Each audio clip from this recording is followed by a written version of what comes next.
Coucou la famille, bienvenue sur la chaîne, heureux de vous retrouver encore une fois pour une nouvelle vidéo. Bien sûr, avant de rentrer dans le vif du sujet, j'invite tous ceux et celles qui ont le contenu à liker et à partager la vidéo avec votre entourage. Sur ce, revenons sur ces 4 matchs qui nous ont été offerts aujourd'hui, avec l'Autriche face à la Hollande et victoire de l'Autriche face à la Hollande. Du côté de la France, match nul, un partout face à la Pologne qui était déjà éliminée, et on va revenir sur ce match en détail.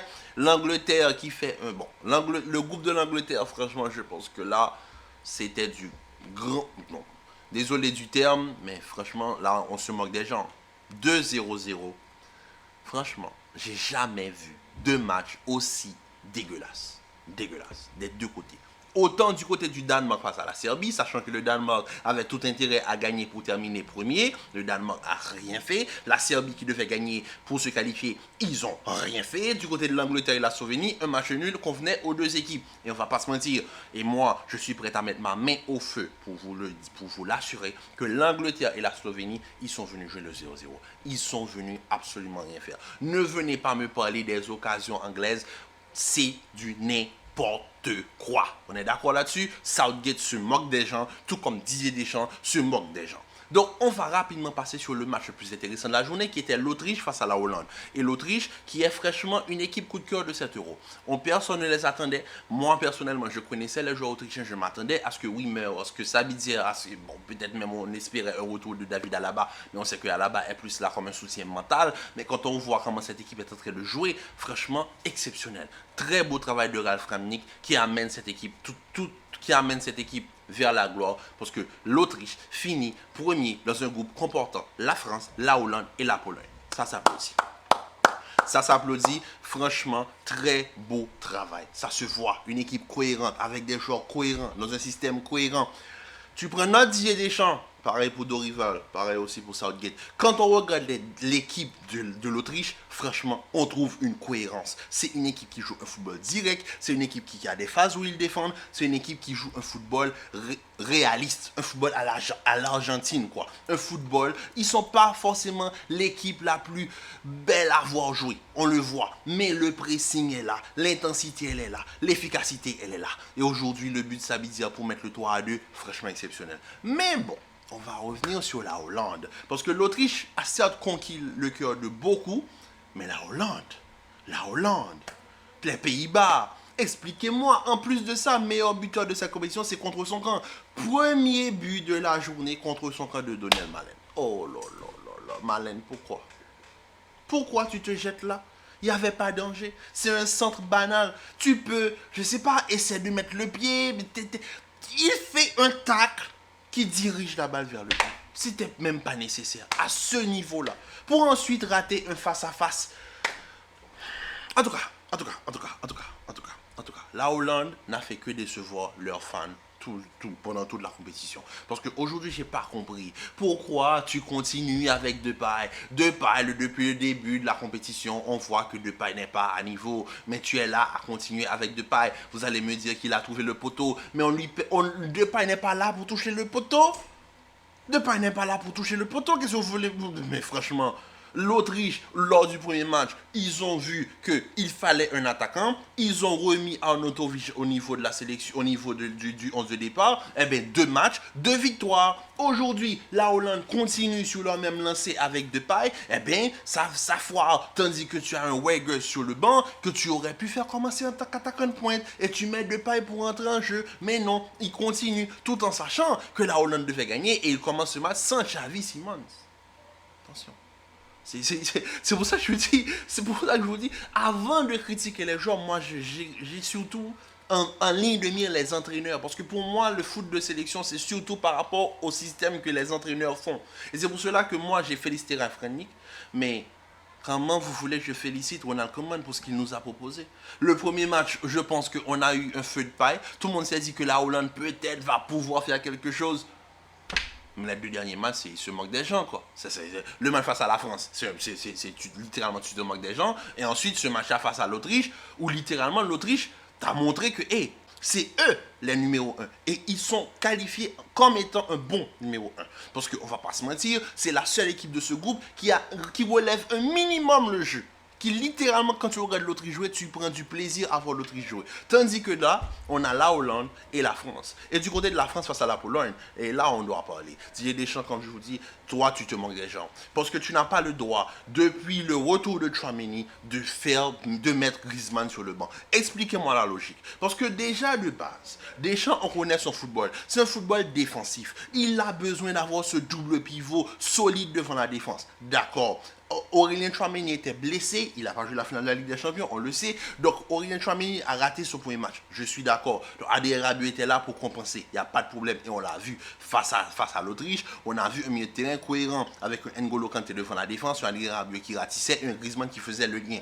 Maintenant, dès que le Aurélien est de retour dans le groupe, qu'est-ce qui s'est passé? C'est Griezmann qui a sauté. J'ai pas compris pourquoi Rabiot est encore sur le terrain.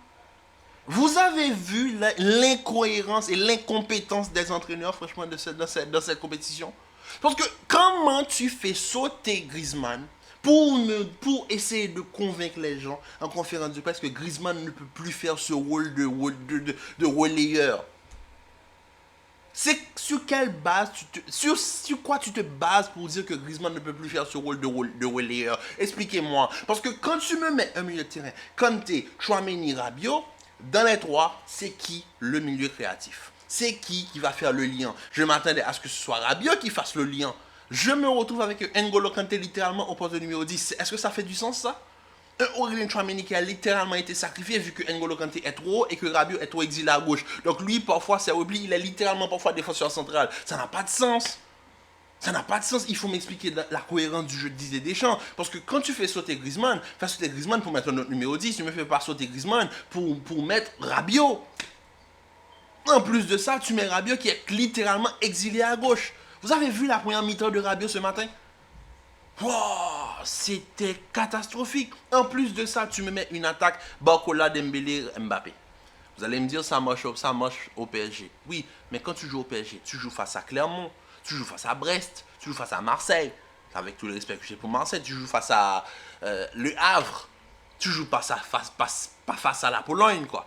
Parce que je suis désolé, les sélections internationales sont différentes des clubs. Hein. Les clubs sont des contractuels. La sélection internationale, c'est les meilleurs joueurs des sélections qui sont là. Et littéralement, c'est les meilleurs éléments des différentes sélections internationales. Donc, comment tu penses qu'une attaque aléatoire comme ayant 3 ailiers peut fonctionner au niveau international? Parce que je pense que c'est ce qui s'est passé dans la tête du sélectionneur brésilien pour qu'ils se disent, voilà, je vais mettre les 3 ailiers vu que les deux ont l'habitude de jouer ensemble en club. Non!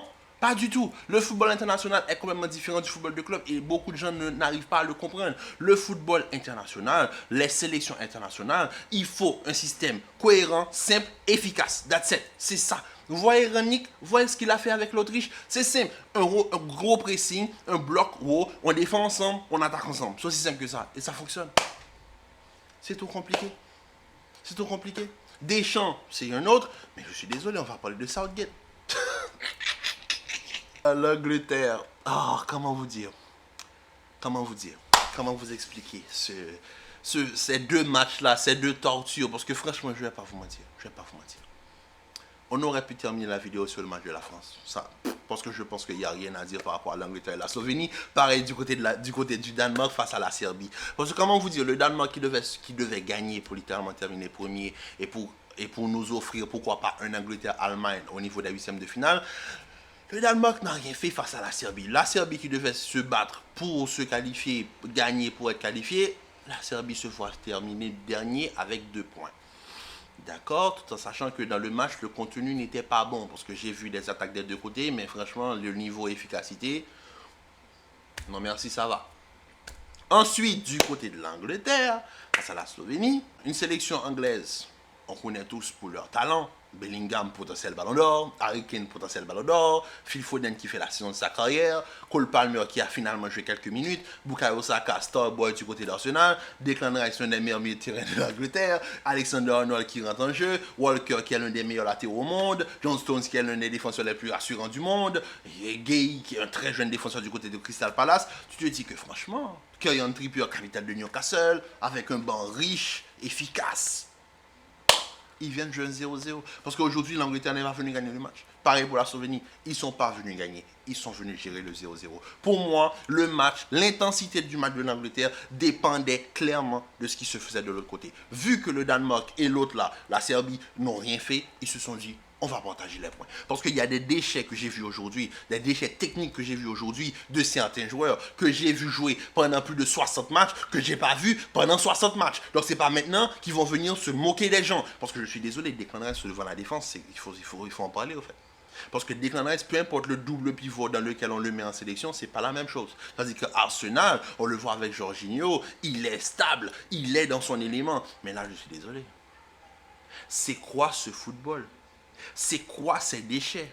C'est quoi ces déchets techniques? Des passes ratées, Bellingham. Jude. On se connaît, on se comprend. Toi et moi, on se comprend. Mais je suis désolé. You kidding me, right?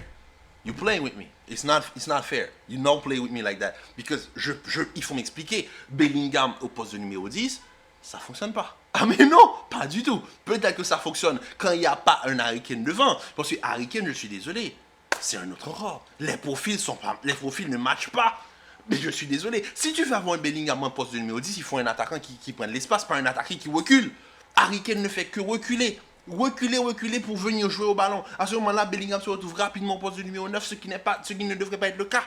Parce que vu que Bellingham dézone et ce qui force Bellingham à dézoner, vu que Foden est sur son côté, donc les deux sont en train de littéralement se casser le nez. Ensuite, Bellingham va de l'autre côté, il se casse le nez avec Bukayo Saka, vu que Kane ne fait que descendre. Et là, et les rares fois où on trouve Kane, il est pas bon. L'Angleterre qui termine premier de ce groupe avec 5 points. Oui, 5 points, c'est un braquage. Une victoire, 2 matchs nuls. Un entraîneur incompétent, comme de l'autre côté aussi, pareil, du côté de la France. Une incompétence dont j'ai jamais vu. Franchement, j'ai pris quelques minutes pour analyser les deux matchs. J'ai pris des notes et je me suis dit, mais franchement, je ne sais même pas quoi dire par rapport aux deux matchs que j'ai vus, les deux derniers matchs de la journée. Le seul match qui franchement méritait un coup d'œil, ça a été l'Autriche. Donc si vous avez vu le match, j'espère que vous avez pris du plaisir parce que franchement c'est le seul match qui valait le coup. La Hollande, voilà, il termine troisième. Moi je l'avais déjà dit que la Hollande n'allait pas aller très loin. La Hollande, c'est une équipe qui est très décevante, avec un entraîneur, on connaît comment quoi. On a connu comment du côté d'Everton, on a connu comment du côté du Barça. Donc c'est pas surprenant. Tu regardes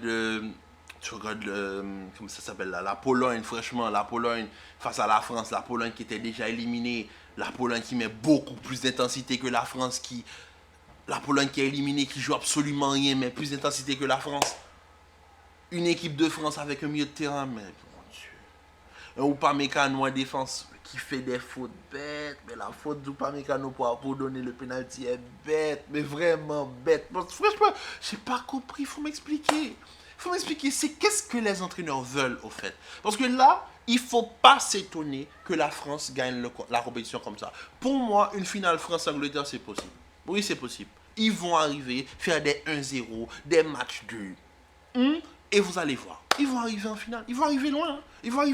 Je les connais, ils vont arriver loin. Les équipes comme l'Autriche, comme le Portugal, l'Espagne, des équipes qui jouent au football, mais malheureusement, la compétition internationale, vous vous faites punir. Pourquoi? Parce que la compétition internationale, ça se joue sur des détails. Regardez l'Italie la dernière fois. L'Italie n'avait pas la meilleure équipe et ils le savent, ils l'ont dit. On n'avait pas la meilleure équipe, mais on avait un collectif et ça suffit.